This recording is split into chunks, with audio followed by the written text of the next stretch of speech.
Welcome to a very special live edition of the Cross Border Interviews with Chris Brown. I am your host, Christopher Brown, and I'm pleased and honored to have our guest on the show today.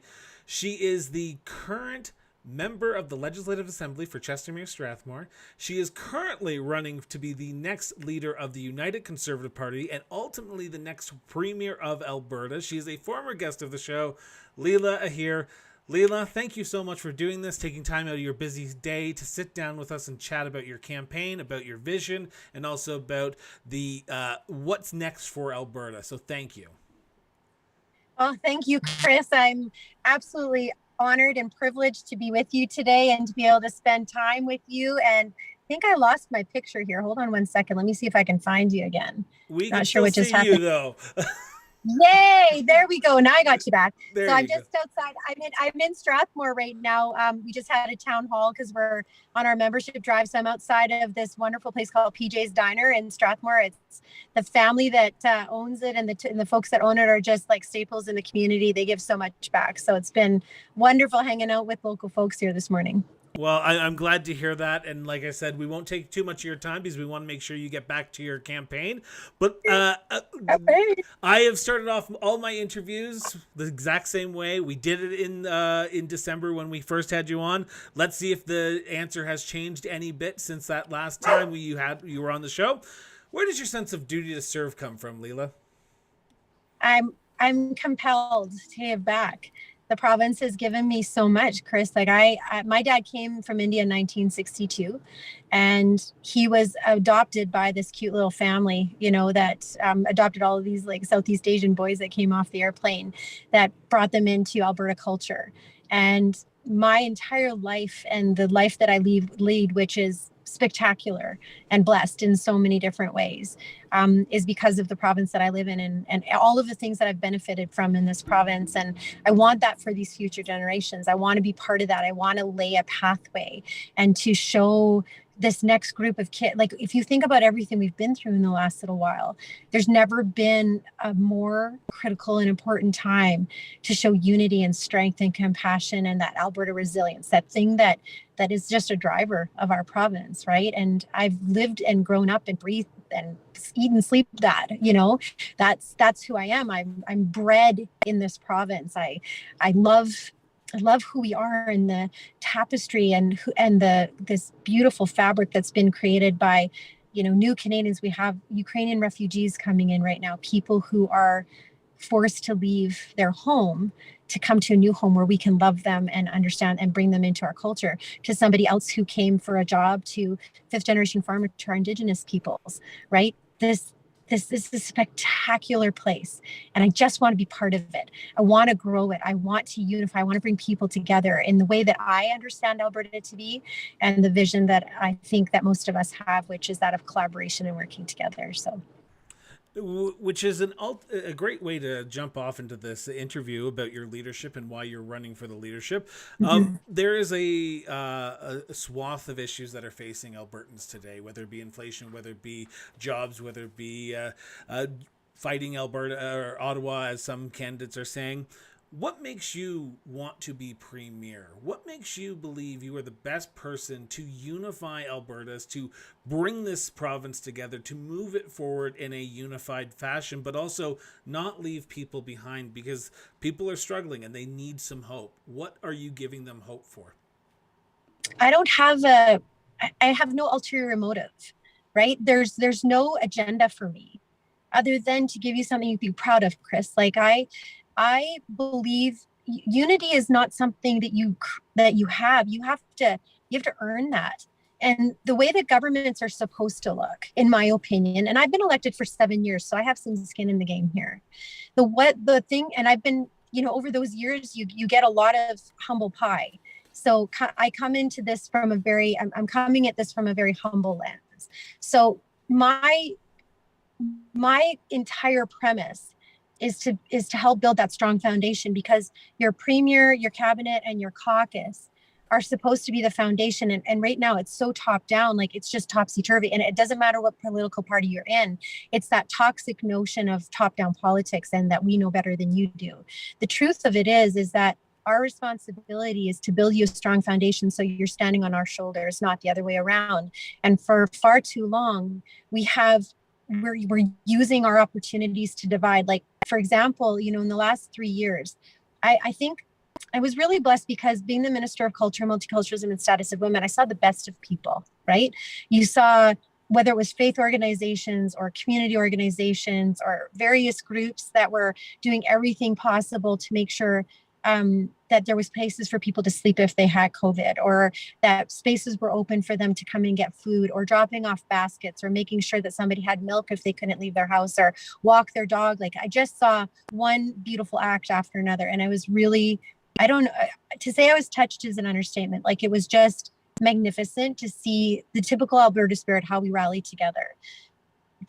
Where I think what compels me to participate is that spirit, because instead of capitalizing on that strength and that spirit, our politicians, our leadership, and I'm part of this, so I take responsibility for this too. We use the people of this province in a ground war between the left and right, and you become collateral damage in a war that's not yours to fight, because politics is always built on division, not unification. The winning of a team in politics, regardless of what party you're in, is because somebody's bad, not because somebody's good. It's a replacement. It's not two competing excellent ideas and you pick the best ideas from the person who brings you forward. It's politicized and polarized. And so what I bring to the table that is uniquely different is that I'm not an ideological politician. I've made mistakes, certainly, in my voting record, the things that I've done and said, and things that I've certainly made errors in. But the opportunity to have a second chance, to be able to build up, because ultimately where you've gone wrong and where you've gone right? It's a tremendously different position than saying, I'm right about this, I'm going to push a polarization, I'm going to use you to divide, right? I'm not ideological, so I'm looking for all hands on deck for good policy. You don't need 800 pieces of policy. You need good pieces of policy that are in the best interest of Albertans, not ideological bent that literally you are using the emotions and the people around you in order to forge your own agenda. That's what is uniquely different about the position that I'm taking, is that I'm not interested. I'll work with whoever. I'm super happy. And I'm a diplomat, right? Like, that's where I come from is diplomacy. When you are working in culture, or you're working with the indigenous, I shouldn't say our, sorry, pardon me, but the indigenous families, right? That have been here since time immemorial. There's wisdom and strength and power in those conversations that you have that actually help you build. Like, if you look at reconciliation just as a theme in our culture too, like in the Southeast Asian culture, it's like that as well too. You have really difficult and meaty discussions where your elders literally yell at you for an hour telling you how bad you are and everything you've done wrong in my culture, right? And then you start from there, and you don't get offended because these people have had some time on earth. They have wisdom that they're trying to impart upon you to help you understand how you can be better. When you come about it from that humble position and a space where you are not the smartest person in the room, and you're willing to surround yourself with people who are smarter and have wisdom about not only the social and emotional aspect, but are really, really the academia of the policy that you're talking about is really around how it is that you implement it. Implementation is about marketing, right? It's about making sure that, like, if you're unifying your caucus, that you've talked about it ad nauseum, right? That there is consensus building. And when you consensus build with your caucus, you're also consensus building with your partners outside of caucus, because you get validators, you get people that come that aren't just ideological people that, they're just behind you because you happen to be the premier or whatever. They've come to you because they want to make Alberta better. You're not run by, special interest groups. You're not run like our little team, Chris. Do you want to, you know my campaign manager, Sarah Biggs, right? Yep. Sarah and I are like sisters, right? Our little team is family. The people who are volunteering and working on my team are people that I've volunteered with for like 100 years in my community. They're not in it for the politics.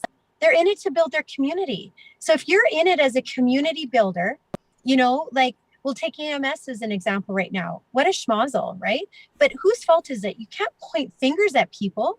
This isn't a fault related thing. We've had these issues for years. So how is it that we look at the systemic and structural issues that are in this situation in order to do better by Albertans? Do you point fingers at each other? Do you yell at each other and go, that government did this? That doesn't help the people who are waiting for an ambulance right now in a zone where it's a red zone. How does that help? All it does is that you build fear with people versus looking at the situation, because it's the human capital that matters, right? You can have as many beds as you want. You can have as many ambulances as you want. That's not going to matter if they're sitting, like in my riding, we have ambulances that sit empty because we don't have staff. Not because we need it, not because we need an ambulance, but because our AMS guys are exhausted. These guys and gals out here are exhausted, okay? And how is it then that you bring people into the system as quickly as possible to be able to build that system up? You don't do it by yelling at each other and assuming that a person has a nefarious intention of making sure you don't have an ambulance.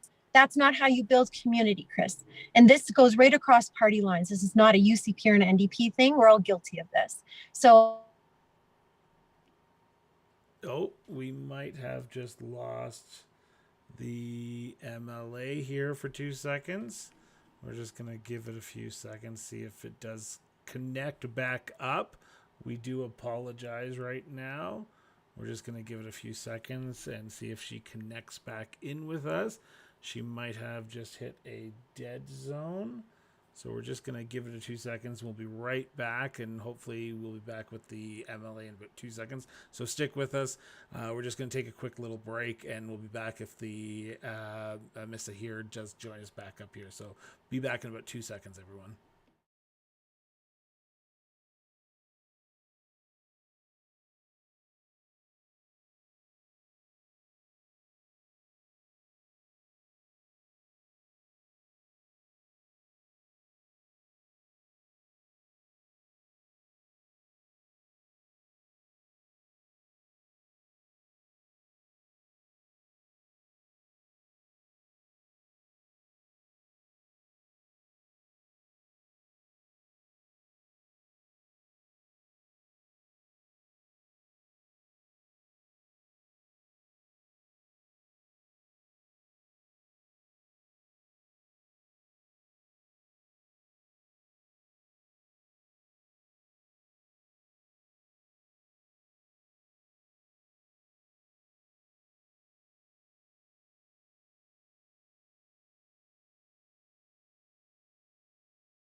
Hey everyone, we're back. Sorry about that. We've had a bit of a hiccup. The great thing about Alberta summer is it gets hot and does overcharge our phones from time to time. But Leela is back with us. We were talking about cross-party lines here, but I want to jump into something a little bit different here for a second, if you're okay with that, because I'm assuming you are. There are a lot of different communities in this province, whether it be religious, whether it be cultural, whether it be just communities in general, like Slave Lake, Lethbridge, Fort McMurray, you name it, everywhere in between. How do you unify a province that is so divide it where rural communities are upset with urban communities are upset with rural communities because we don't get the funding like the rural communities or the urban communities do or urban cities do compared to my small town which has 10,000 people in it and we need that funding. How do you bring together a province that is so rural urban divide right now? So, one of the things we were thinking about, like if we are privileged to win this, is to have two deputy premiers, one urban and one rural. And the entire purpose of that would be not just to focus on the rural and urban issues, but actually in building consensus and friendship amongst those lines. Because really, we're a lot closer than we are divided.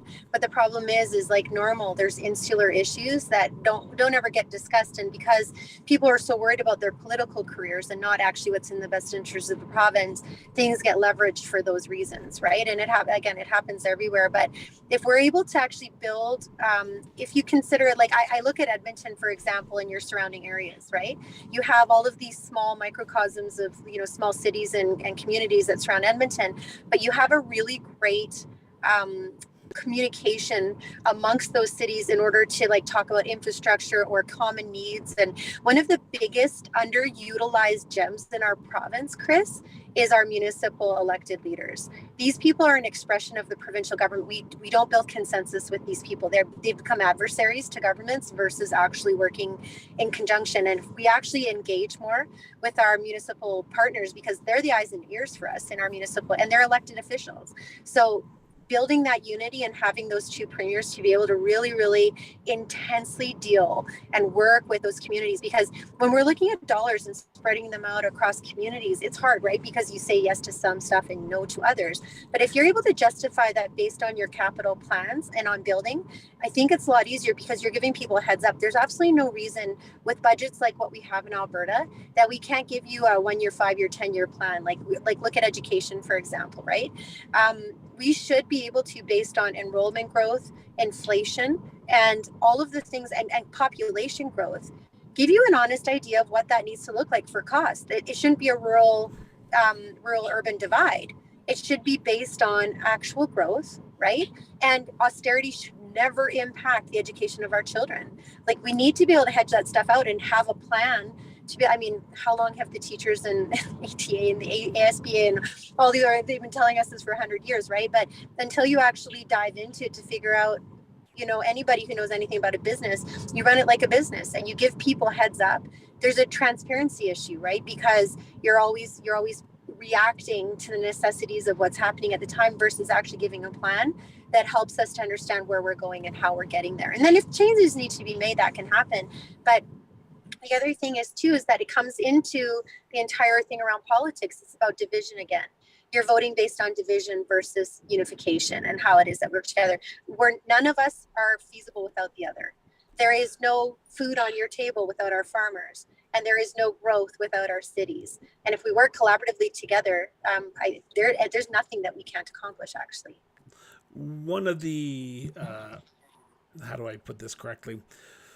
One thing that a lot of people are talking about right now is the justice system, and I'm doing this whole series that's going to be coming out later in September about rural crime and the issues that are around it, particularly with the Alberta Police Force that has been proposed by Jason Kenney and the UCP government. You talk about utilizing the municipal leaders there, and you and I have talked about this way back at your launch here in Calgary, where the municipal leaders are saying no, we don't want it, we like our RCMP, we enjoy it. How do you change that up? Because it seems like we have a government who's going forward with it. You're part of that government, but you're saying let's hold off, let's wait for 2 seconds.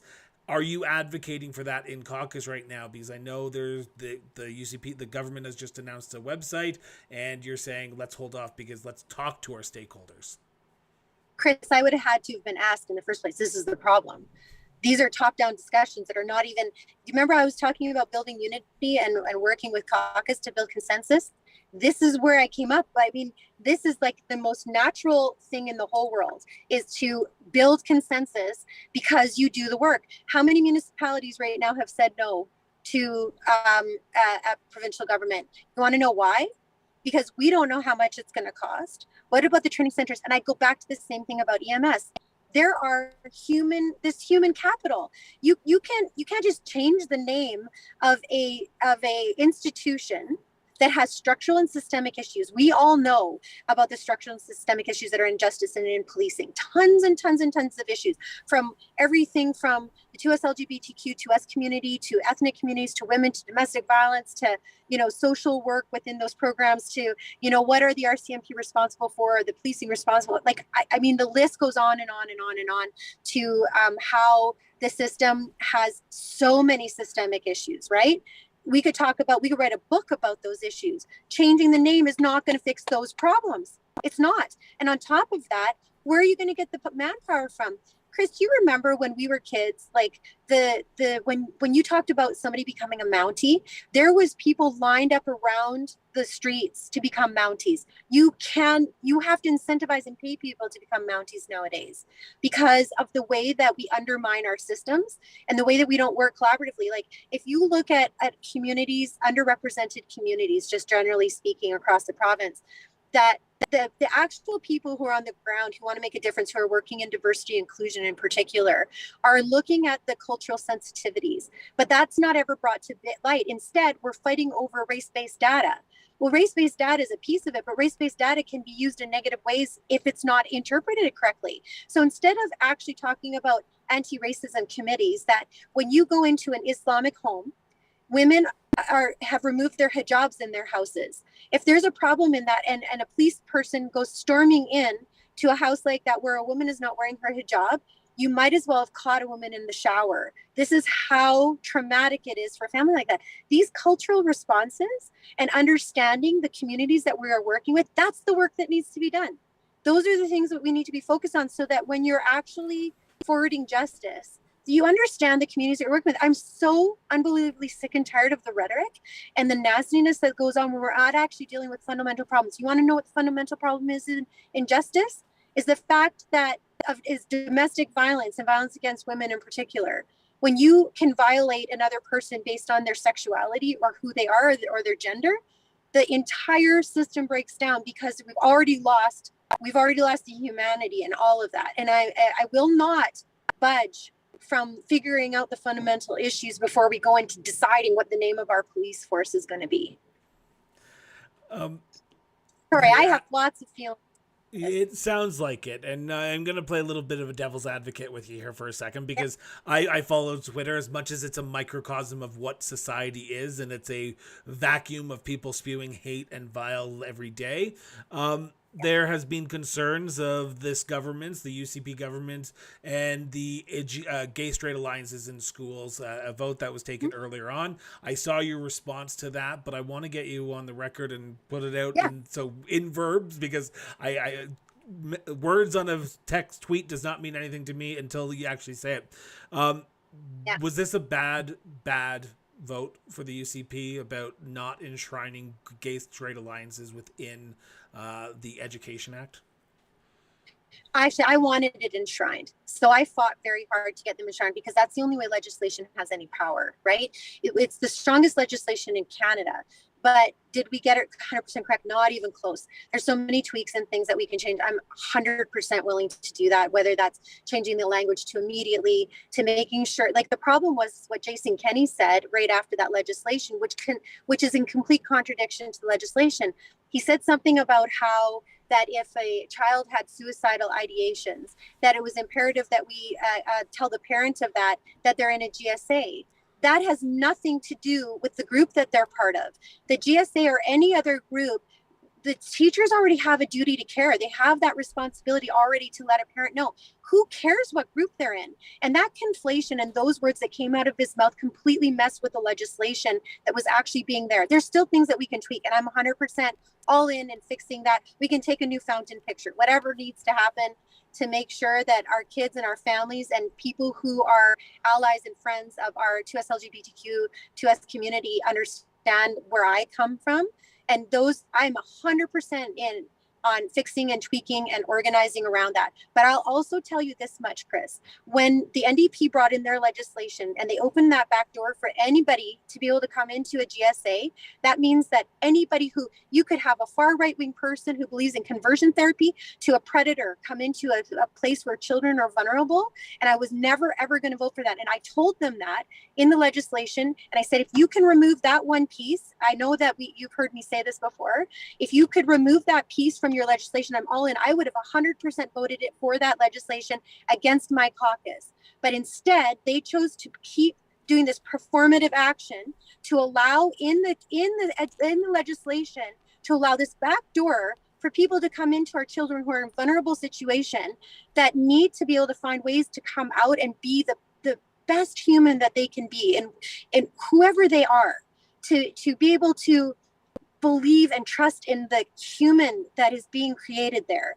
And they would not listen to any reasonable responses or amendments that I could bring forward. So I abstained from that legislation. I did not vote against it. I abstained for that reason because they would not listen. I had several conversations about this, and I'm sure you know that because you're involved with my husband was a member, for transparency's sake. Everyone knows my husband was Ricardo Miranda, the first gay cabinet minister in Alberta. We got married, so on and so forth. So yes, I know all this. Yeah, you're and one of my favorite people. I love Ricardo, and we had a very good relationship throughout this.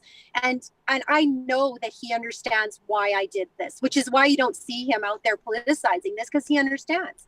The legislation that the NDP was brought in was almost perfect. And if they could have changed that one piece and made sure that our children were actually protected, there's no way that you can allow just anybody come in to a children's group on a school campus without making sure that they're there for the right intentions. And I don't believe that anybody had bad intentions, but when this is brought up, you need to take that into consideration. Where we messed up on our side is that instead of stating the legislation for what it was, we had the premier conflating two completely separate ideas, justifying the reason for not for telling parents that their kids were in a GSA when the actual legislation says you cannot do that. So obviously there was an ideological bent there. The biggest problem that we had, Chris, is that we did not defend the position that we should have in order to make people and families feel safe about the legislation that was there. That was my fault entirely, not coming forward with a strong statement about why, right? I want to turn to an important topic to myself, and this is off the social issues, and we're going to go on to the economic issues now. I'm a small business owner. I have been struggling. We have had contracts closed down for the last 2 years because of COVID-19. What policies are you putting out forward to ensure that small businesses, which all politicians will go out and say small businesses are the backbone of our society, they're the backbone of our economy, but when it comes to elections, small businesses seem to be forgotten. How are you going to help small businesses thrive, but also start up here in Alberta? Because we always pride ourselves on being the economic capital of Canada, so let's do it. Let's allow small businesses to get going. So what are you putting forward to help small businesses? So there's a couple of things actually, like when you start a small business right now, there's a cap on the taxation of 500,000, right? We want to raise that cap to 750,000. We still have to parse this out. So I'm saying something to you that I need to consult on more, but I don't mind sharing it because I would love feedback from people for sure. You're never going to hear a Leela Aheer government is going to do this. No, we're going to consult with small businesses to see. So, but that would be for new businesses, not one that are already up and running. For the ones that are already up and running and that are struggling right now, some of the biggest problems that we have is in the way that banking loans and the way that the dollars are being forwarded into companies, especially ones that are struggling at this point in time. So we've reached out to several banking associations and organizations to see if there's some way that funding, like if there can be funding, like holidays on tax, like on the dollars that you're owing or forward or moving it. This is also a federal issue as well too, as you know, to look at how we do this. The problem is that, as you know, in COVID, the dollars that were forwarded to you all had to be paid back. And there was not enough information on how that was going to happen or when.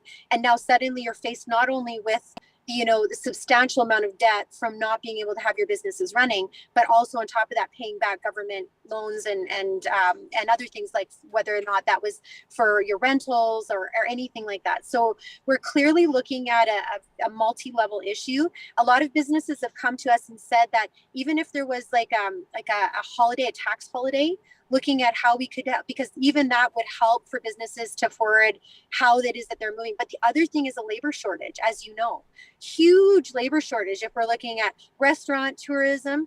And the question that I put to you, because Chris, I don't have an answer for this, I wish I had like a magic wand, is how do we as small businesses empower young people in particular, because that's where there's a huge deficit of work right now, even though we have lots of jobs. How do we empower them to get back into the workforce? Like, what is it that we're missing?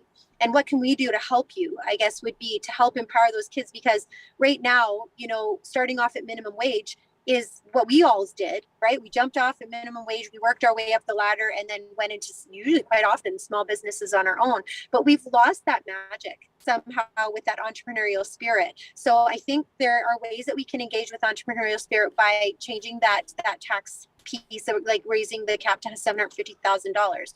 But we also have to figure out a way collectively in our communities how we get our youth and even people who haven't maybe worked in a field before back into the workforce, because I'm sure you're facing the same things that lots are, not only labor shortage, but interest in working in these fields and working your way up. So there's an entire work ethic and piece of that we're missing fundamentally on inspiring the people of our province to get into these jobs or into a workforce. There's mental health issues, there's issues of lost jobs, opioid crisis, lots of things that are contributing. So when we look at the mental health side of things, to make sure that we have adequate supports, and again, this isn't about beds, this is about human capital, to make sure we're getting people into the best spaces that they can, so that they're looking forward to having a job, they see the future of their province. So many things that I could talk about that are related. I also think that there's a tremendous opportunity within the banking systems now to look at vector capitalism and angel capitalism. So microloans, right? Those microloans at 1 or 2% make it incredibly, there's a tremendous opportunity when you're only paying 1 or 2% back, maybe over a year or two, to be able to really get your business up and running. And the interesting thing about that is that money recycles back into the system and then goes to another new business owner. And particularly if you've lost a business, if you are in crisis in your business, if you need a hand up at this point in time to get things going, those loans are a lot more easy to manage. So part of what we're looking into is there's infrastructure that already exists in order to do those microloans. So working with people like Momentum and other ATB, other people who have infrastructure. You don't want government running your microloans ever, but government could be involved in helping to aid in all of that. But again, these are ideas that have come from wonderful people. I wish I could take credit for it, but we really have to parse it out and see how the government would help, how we would pay for that. Because in all honesty, I need to be able to give you like a white paper, right? Saying this is the idea, this is how we're going to pay for it. Are you okay with that? Because you're the taxpayer. I'm simply a steward of your taxpayer dollars. So we had a question come in via YouTube, so I'm just going to ask it. It's off the cuff here. I hope you're okay with that. They want to know your position around cryptocurrency, because we see a federal government party leader talking about it. Have you even thought about this issue? Is it something that's even in your wheelhouse, or is it something that you'd be interested to look at if people were interested in talking about it? So I think cryptocurrency, unfortunately, has been politicized. It's another thing. It's kind of like pipelines, right? Anything that you're looking at, whether it's currency, whether it is any of these businesses, like carbon tax is sort of the same thing. It's this thing that exists but you can't see it. It's not tangible, right? You have to have a better system of transparency. The issue that's in cryptocurrency right now is lack of transparency. You have all of these people buying in. People have lost tons of money on it. I don't know, and I'm kind of speaking from as an MLA and of course as a minister, we're not allowed to have investments. We're not allowed to participate in those kinds of things, and we're in blind trust. So I'm coming at this from purely having read into the system and not having participated. My biggest issue with anything like this is the accountabilities and the transparencies. So if there's a way for the system to show transparently how that money is moving, right now there's a lot of people who are invested in it that have money in it, that are having access to information that others are not, who are in the ground level of trying to get involved in this. So there's a lot more smarter people than me, I think, Chris, that could probably answer this better. But at this point in time, I don't have a required knowledge in order to be able to say whether I'm for or against. But I can tell you this much. The people who have significantly had concerns about this have really good concerns, because we don't have the information to be able to say, as a government, this is how we're going to manage it. This is what we're looking at to make sure that there's transparency in the system. This is how we're going to make sure that you understand your dividends. Like, there's just not enough information out there. And I get it's new. There's lots of people who are interested, but there's a lot of groundwork that needs to be covered there before I would be saying, yeah, go and invest in cryptocurrency. I just don't think I'm there yet. So my last topic that I want to talk about is inflation. And I think, as you crisscross this province, you are hearing probably from Albertans from corner to corner to corner that they're struggling. People are struggling right now. The cost of food is going up. The cost of gas was going up. It seems to be declining right now, but it is still high. We can't wait till October till a premier here is sworn in. We can't wait till October until the next leader is sworn in. We need solutions now. While it's a federal issue as well, we need someone who's going to be able to work with the federal government on this issue to help fight the increasing inflation rates that we are seeing at the grocery stores and from all sectors. How do you work? How do you work with a federal government like Justin Trudeau or Pierre Poilievre, if he becomes the next prime minister, to address these issues? Because we need some hope, and I keep on bringing back to that hope message, but we need hope that these prices are going to be going down, because my salary isn't going up as fast as the prices are going up. I know. So you nailed the answer to the question, is the collaboration. Right now we have governments working insularly. We knew that this was coming, and nobody planned for it. We knew that it was coming. We knew that based on CERB and dollars that had gone in, even in our own province, dollars that had gone into situations where the banks were telling us that this was going to happen. The fact that no government was ready to be able to handle this crisis, to at the very least look at how it is that we can give some short-term relief, is something that all of us are going to have to live with at this point in time, because of the lack of forward planning. Because the only way to handle something like this, believe it or not, is to stop spending, because it ultimately brings prices down. When you're working in a deficit of product, and you have the war in Ukraine going on, so gas prices are shooting through the roof right now. You have all of these combinations of things that any government within earshot right now should know that nothing is ever normal. The way that the world works is that there's always going to be a crisis. There's always a situation, and there's no planning for the future, Chris. None. So right now, like in our province, and this isn't going to help out immediately, but in our province, like, we have $14 billion potentially coming in the next go round. Well, some of that money needs to be spent on services and doing exactly what you're saying, helping out the people. I haven't come up exactly with a perfect plan. I don't think giving checks to people is the right thing. I don't think any of that. It costs more for us to write a check to you than actually like doing a tax cap or helping you immediately in your pocketbook. It's the same thing with the gas tax that you're going to get on your bill right now. So much money is going into the booklet that was written in order to give you $50 back on your natural gas. God knows how much money is actually going to be saved in the whole thing. But the truth is that putting money back into your pockets, either through reduction in tax, whatever it is, depending on your socioeconomic too, because that's also going to be relative to how it is that money is going to help you. But with the federal government, I'm all in collaboration and working. I'm a diplomat. Like, that's my job. I don't care who the prime minister is. I don't care. I don't care what party you run for. I don't care. You're going to get a little love of Alberta every single day of your life. And I'm going to be persistent in that. I'm not backing down at all from helping people understand that we are the economic driver of Canada, and that when you help out Albertans, you help out Canadians. And you have to take a look at how the people in our province are suffering at this point in time, in order to make sure that we build this collaboration across Canada in confederation. Because the minute that right now everything is about who's divided with who can I say bad things about, how is it that I get involved in order to make myself feel better by pointing fingers and yelling into the air. None of that's happening, and the average person, you and me and everybody else, is the one that's taking the hit for it. So there is an absolute reckoning and a come to whatever God you believe in moment that has to happen here in order for people to see the human content here and the human suffering and the human loss. Any government that is not willing to look at that is not worth their salt and does not deserve to lead you in any capacity. So you brought it up. I'm going to ask the question because I think a lot of people are probably wondering where your stance is. Danielle Smith has proposed a sovereignty act, which would be a tool that she has said to fight against Ottawa's overreach. What's your opinion on this? And do you think it's a legal remedy that the province could use if you were premier? No, I'm just going to be pragmatic because the Constitution, it's basically a redundant copy of the Constitution. So the Constitution already has a tremendous amount of opportunities for massive wins for us if we're following through. And it's not just about going to court over constitutional concerns. It's actually about leveraging the strength of the Constitution and involving our players right across the country, right? Because you need 70% of the premiers to change anything in the Constitution anyway. So what are you going to just suddenly say no?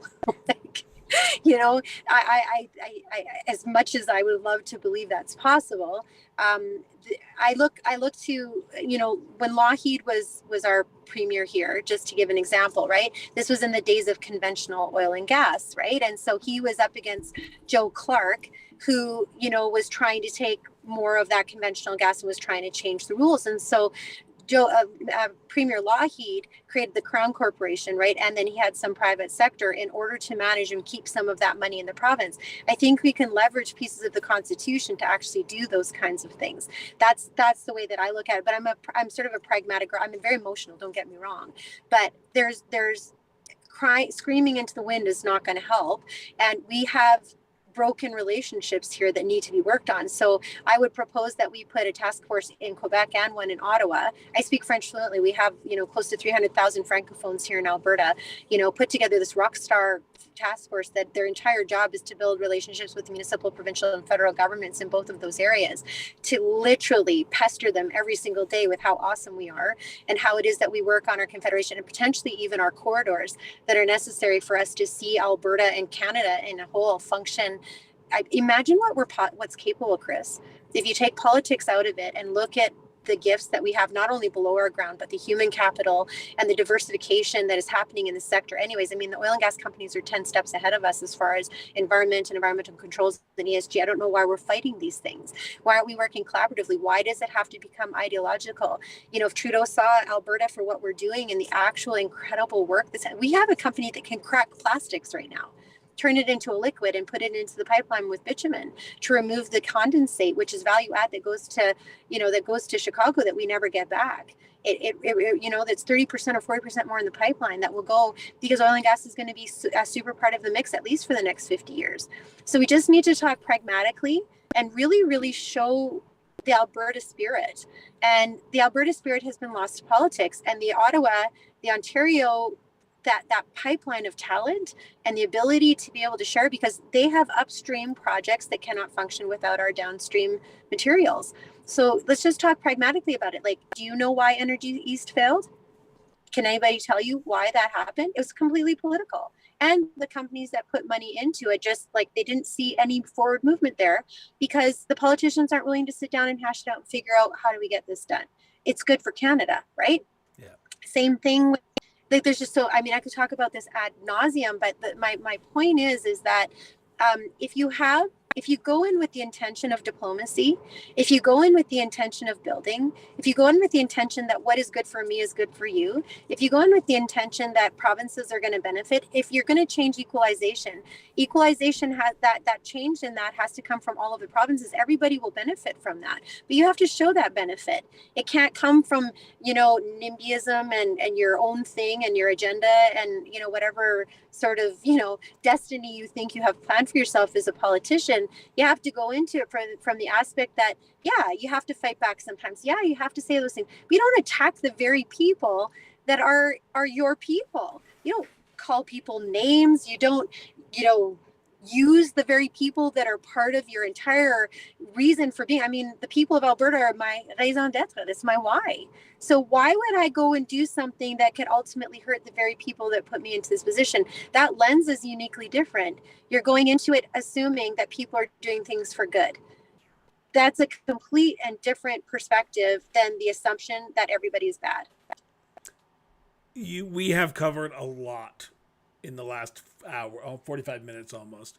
But there's probably that one question that someone's going to watch this later on and say, why didn't you ask this question? Or why didn't you follow up on this? Well, we only have an hour and I want to try and fit as many questions as I possibly can in for those who are listening. But for those who are listening afterwards, how can people reach out? And before we start selling memberships here, how can people reach out, get in contact with you, ask the questions that they have on their heads? Yeah, so voteleela.ca is my website. Sarah Biggs is my campaign manager. We're a teeny tiny little team, folks. We're not the Harper Jason Kenney machines. We are like grassroots family organization. So it might take us a little bit longer to get back to you, but please email, because we're actually really interested, because we're assuming that you're smart and wonderful and have really great questions and really want to build your province, and that it's not polarized or politicized. We're really interested in what you have to say, because our campaign and our policy is going to be built off what's best for Albertans. So if you have ideas or suggestions, local solutions for local problems, that's what we're looking with. If you're a municipal leader, if you want to get together with us, if you want to hold a town hall, because after today, the work is going to be about making sure that our members know what's going on. And just for your knowledge, Chris, I'm not sure what our numbers are right now, but I can't imagine that we're coming up close to 90,000 members, maybe, if we're lucky. Every person who's listening today, this is not about becoming a UCP member. You don't just put that aside for a minute. It's a $10 membership for you to pick your premier.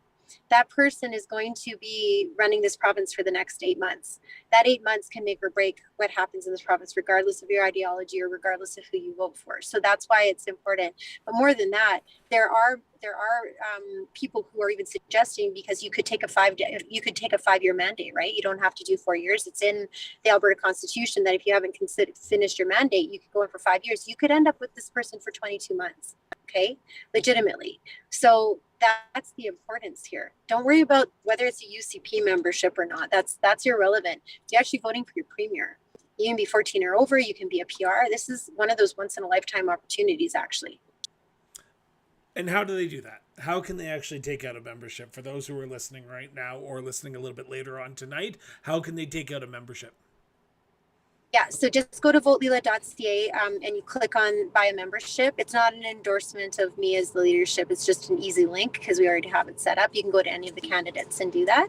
And you click on buy membership, and you have to put in some of your information and use your credit card, and then you are good to go. And that's it. And you become a member, and then you get inundated with emails and texts and all sorts of fun stuff about all of the members and what they're up to and everything like that. So yeah, fun stuff, my friend.